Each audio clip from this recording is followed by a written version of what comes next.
नमस्कार दोस्तों, मैं समीर आप लोगों का स्वागत करता हूं मेरे YouTube channel global hitech information में। दोस्तों, आज हम लोग बात करेंगे भारत के बारे में, तो चलो देर ना करके वीडियो को जल्दी से शुरू करते हैं।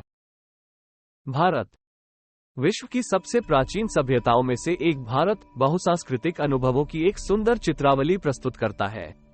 समृद्ध धरोहरों एवं असंख्य आकर्षणों के साथ ये देश दुनिया के सबसे प्रसिद्ध पर्यटक गंतव्यों में से एक है। इस देश का क्षेत्रफल 32,87,263 वर्ग किलोमीटर है, जिसमें बर्फ से ढके हिमालय से लेकर दक्षिण में उष्णकटिबंधीय वर्षावन देखने को मिलते हैं। दुनिया में 7वां सबसे बड़ा देश होने के कारण भारत की एशिया में एक अलग पहचान है, जो इसके पहाड़ों एवं समुद्र से परिलक्षित होती है।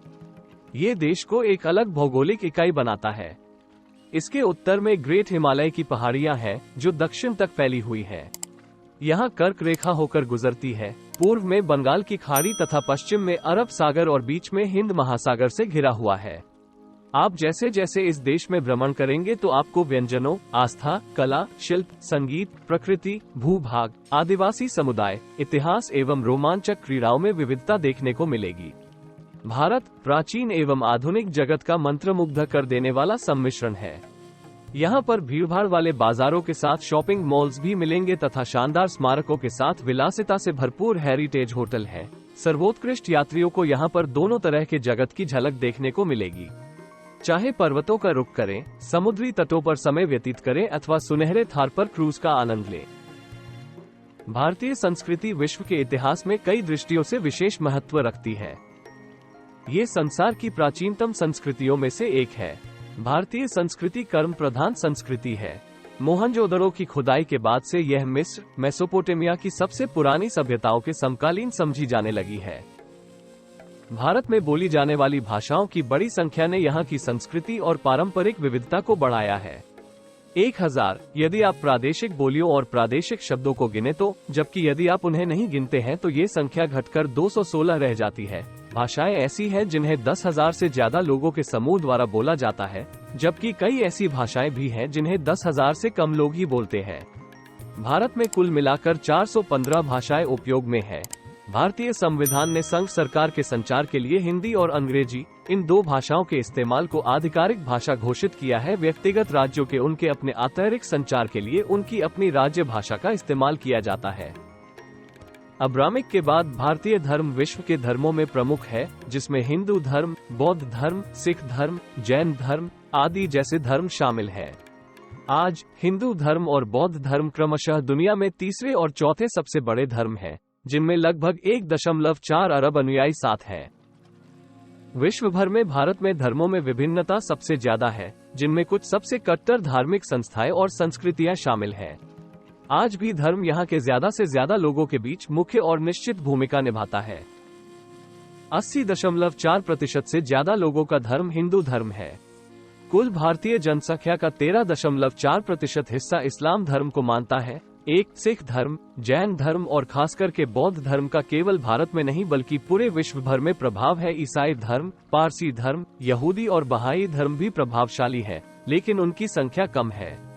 भारतीय जीवन में धर्म की मजबूत भूमिका के बावजूद नास्तिकता और अज्ञेयवादियों एग्नोस्टिक का भी प्रभाव दिखाई देता है।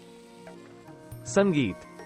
भारतीय संगीत का प्रारंभ वैदिक काल से भी पूर्व का है। पंडित शारंगदेव कृत संगीत रत्नाकर ग्रंथ में भारतीय संगीत की परिभाषा गीतम, वाद्यम तथा नृत्यम त्रम संगीत मुच्यते कहा गया है।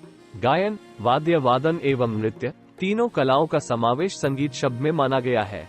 कर्नाटक संगीत एक प्राचीन संगीत है जो दक्षिणी भारत में उत्पन्न हुआ था। इसको मूल दैवीय माना जाता है। इसके कुछ प्रमुख संगीतकार माइसोर सदाशिव राव, तियाराजा, मुथुस्वामी दीक्षितार और अन्य है। भारतीय शास्त्रीय संगीत के विभिन्न रूप हैं: ख्याल, गजल, ठुमरी, ध्रुपद, धामा, तराना, त्रिवत, चैती, कजरी, टप्पा, टपखायल, अष्टापनी, भजन। नृत्य। भारत में प्राचीन समय से ही बहुमुखी नृत्य रूपों, शास्त्रीय और क्षेत्रीय दोनों का ही विकास हुआ है। भारतीय नृत्य कला के सभी रूपों में रिस चुका है, जो कविता, मूर्तिकला, चित्रकला, संगीत और थिएटर सहित अन्य जगहों पर देखने को मिलता है। भारत के नृत्य विशिष्ट विशेषताओं की एक साथ एक समग्र कला है, जो दर्शन, धर्म, जीवन चक्र, मौसम और पर्यावरण की भारतीय विश्व दृष्टि को दर्शाती है। एक गतिशील कला के रूप में रचनात्मक कलाकारों की कल्पना के साथ नृत्य रूपों का विकसित होना आज भी जारी है। गुफाओं में मिले चित्र, मोहनजोदड़ो की नृत्य करती स्त्री की मूर्ति, वेद, उपनिषद और अन्य महाकाव्यों में मिले साक्ष्य स्पष्ट रूप से नृत्य प्रदर्शन की भारत की समृद्ध परंपरा को प्रमाणित करते हैं। भरत मुनि का नाट्य शास्त्र नृत्य कला का प्रथम प्रामाणिक ग्रंथ माना जाता है। इसको पंचवेद भी कहा जाता है। हिंदू धर्म में अपनी जड़ों के साथ सदियों से नृत्य कला मूर्तिकला के कलाकारों को प्रेरित करती रही है, जिनका प्रभाव हमारे मंदिरों पर स्पष्ट रूप से देखा जा सकता है। इसका सबसे अच्छा उदाहरण है नटराज के रूप में शिव। ऐतिहासिक जगह। विश्व भर से बड़ी संख्या में लोग भारत भ्रमण के लिए आते हैं। भारत अपनी संस्कृति और अनेक प्रकार के अनोखे खान पान व मसालों के लिए दुनिया भर में जाना जाता है। हमारे देश भारत में पर्यटन सबसे बड़ा सेवा उद्योग है। पर्यटन भारत की जीडीपी में 6.23% योगदान देता है। देश विदेश से बड़ी संख्या में सैलानी अपनी छुट्टियों का आनंद लेने भारत के अलग अलग पर्यटन स्थलों में जाते हैं। भारत में ऐसे कई ऐतिहासिक स्थल हैं जिनकी ओर हर किसी का ध्यान आकर्षित होता है। ये से कि ताजमहल, कुतुब मीनार, अजंता एलोरा की गुफा, हवा महल, लाल किला, कोणार्क सूर्य मंदिर, खजुराहो के मंदिर, आमेर का किला, मैसूर महल, इंडिया गेट, चार मीनार, विक्टोरिया मेमोरियल, हम्पी। तो चलिए दोस्तों, आज के लिए इतना ही। हमारे YouTube चैनल पर आने के लिए आपको बहुत बहुत धन्यवाद। कृपया जाने से पहले हमारे YouTube चैनल पर लाइक करें, कमेंट करें और सब्सक्राइब करें। जय हिंद, जय भारत।